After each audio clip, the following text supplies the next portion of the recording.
Olá, tudo de bom para você? Fala, João! Um salve para todo mundo que está ligado aqui no canal Fala João Guilherme. Estamos chegando com mais um vídeo. Muito obrigado por estar aqui, prestigiando.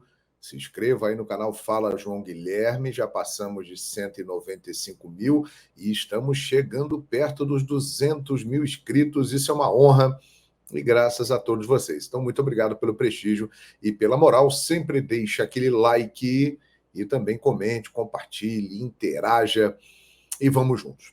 O assunto do vídeo de hoje, você está vendo aí o cifrão, dinheiro e passa por administração dos clubes. Uma lei que foi sancionada pelo ex-presidente Jair Bolsonaro em 2021 permitiu a criação das SAFs, a Sociedade Anônima do Futebol, aqui no Brasil. Algo que é comum na Europa, principalmente em Portugal, quando os três principais clubes de lá, Benfica, Porto e Sporting, eles são SAFs, só que lá existe uma sigla diferente. É SAD, né? A Sociedade Anônima Desportiva. Aqui é a SAF, Sociedade Anônima do Futebol. Mas é a mesma coisa. O futebol desses clubes administrado por empresas que fazem aportes. E a partir de 2021, vários clubes brasileiros entraram neste caminho. A maioria deles estava quebrado, estava numa situação muito complicada. E aí, quando veio a notícia, os torcedores se empolgaram e falaram: nossos problemas acabaram. Agora somos milionários. Agora temos muito dinheiro. E a realidade não é essa. E o tempo está fazendo com que as pessoas enxerguem bem como é a SAF. A grande realidade é a seguinte: sendo você SAF, no caso, o futebol do clube virar uma empresa, ou então você continuar como uma associação esportiva, um clube tão somente, se você não for bem administrado, se o clube não tiver uma boa gestão, não adianta nada. Os problemas irão continuar. E neste último final de semana, nós tivemos aí notícias impactantes. Por exemplo, a situação do Ramon Dias no Vasco da Gama, após perder por 4-0 para o Criciúma, um disse-me-disse, uma confusão danada, algo totalmente amador, né? Ele e o filho dizendo, o filho principalmente, que tinham sido demitidos pelo Twitter e que esperavam mais consideração porque fizeram muito pelo Vasco. Aí depois o Vasco, SAF, divulga uma nota dizendo que não, que eles haviam pedido demissão. Uma confusão danada, mostrando uma desorganização muito grande por parte da 777, que é a empresa que detém a maior parte das ações do Vasco da Gama, no caso 70% no futebol. E o Cruzeiro, que foi o primeiro caso emblemático de uma SAF no Brasil.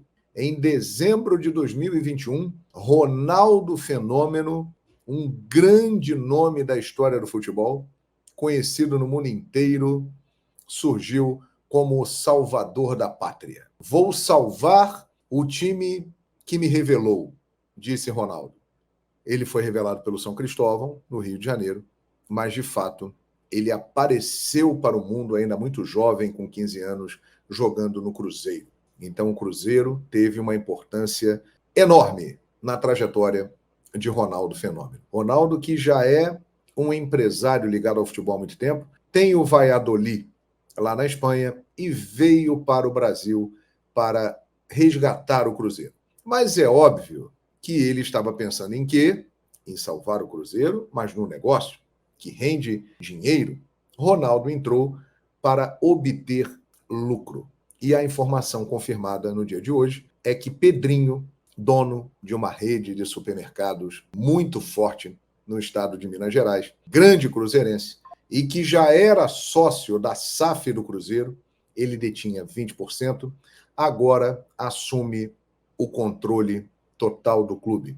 E irá pagar a Ronaldo uma quantia expressiva, 150 milhões de reais ainda em 2024 e 350 milhões de reais parcelados em 10 anos. Ou seja, Ronaldo, ele não conseguiu cumprir com aquilo que a torcida imaginava. Transformar o Cruzeiro numa equipe forte, numa equipe competitiva. O Cruzeiro voltou para a primeira divisão, depois de muitos anos na Série B, porém, o Cruzeiro nunca mais foi o mesmo. E, pelo contrário, brigou para não cair nos anos seguintes, e o medo agora é que isso se repita em 2024, além de alguns vexames, como ter ficado fora da Copa do Brasil, né, sendo eliminado pelo Souza da Paraíba e outras coisas mais. Ou seja, a SAF de Ronaldo no Cruzeiro, a gente pode dizer que não deu certo,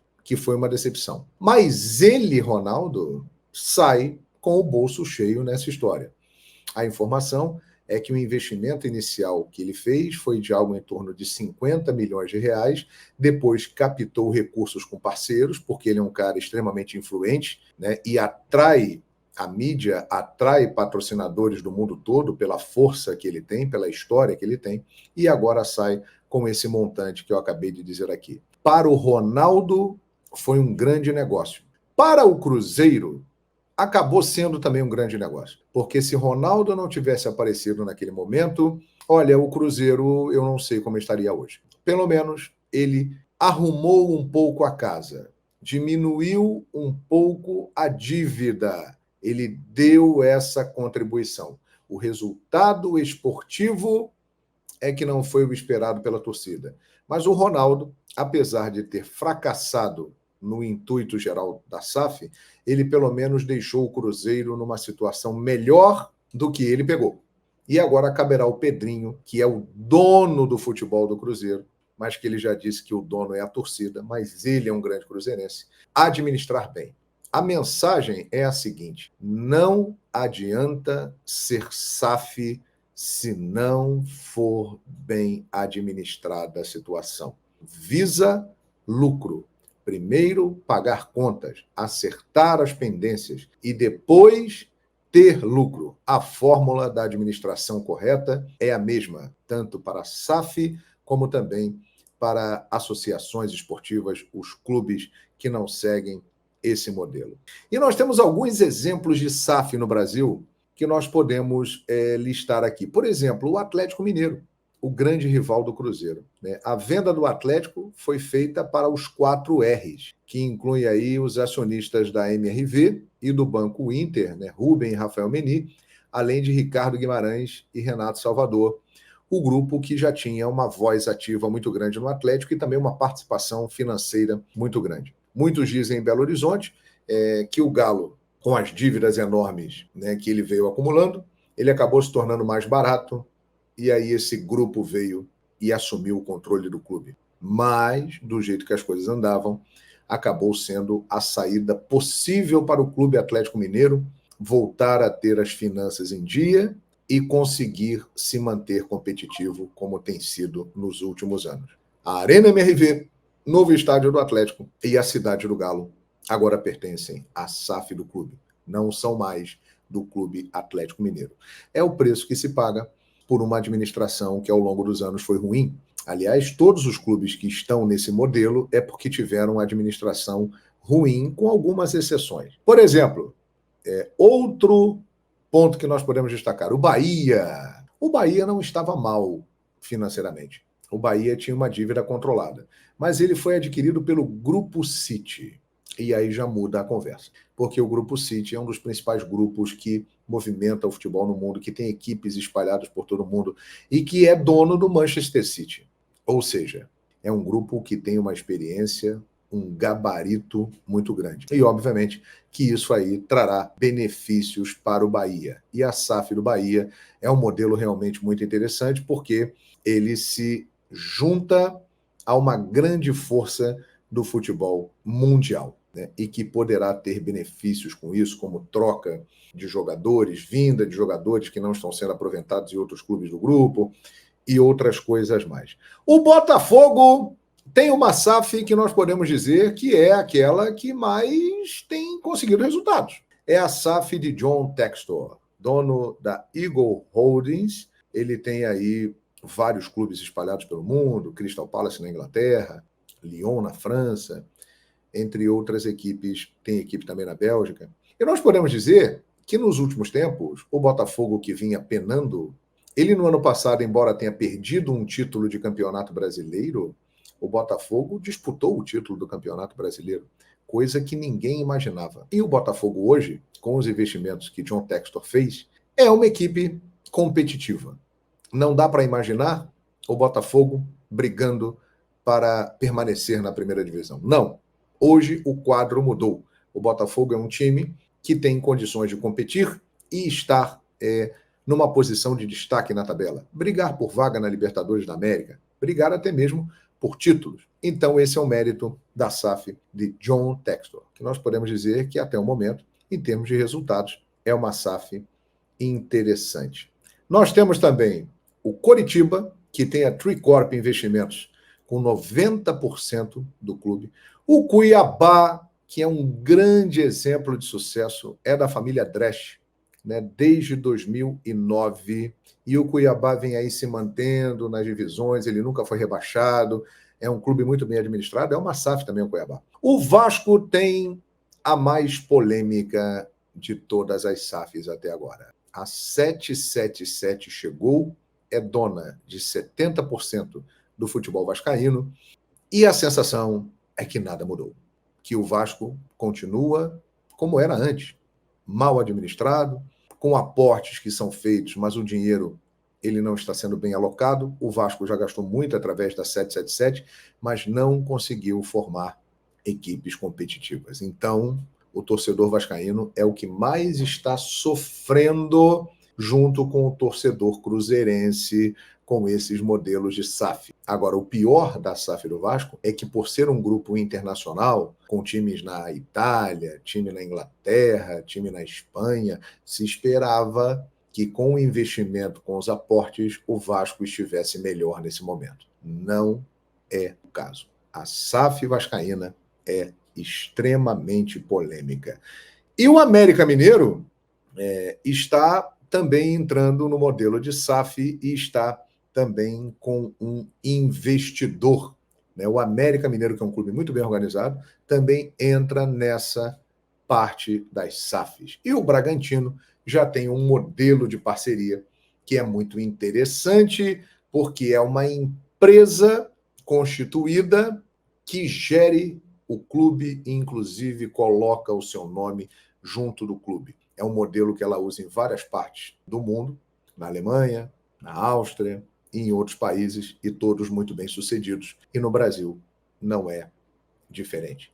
O Fortaleza também, que é um clube exemplar na sua administração, está entrando na era das SAFs e está com um percentual do seu futebol sendo entregue para também uma administração de uma empresa, a famosa SAF do desenvolvimento. E quem comanda esse processo é o presidente que fez história no clube, o Marcelo Paes. Existem outros clubes que estão nadando em dinheiro, mas que têm interesse também de virar SAF. O Flamengo é o caso mais claro deles todos.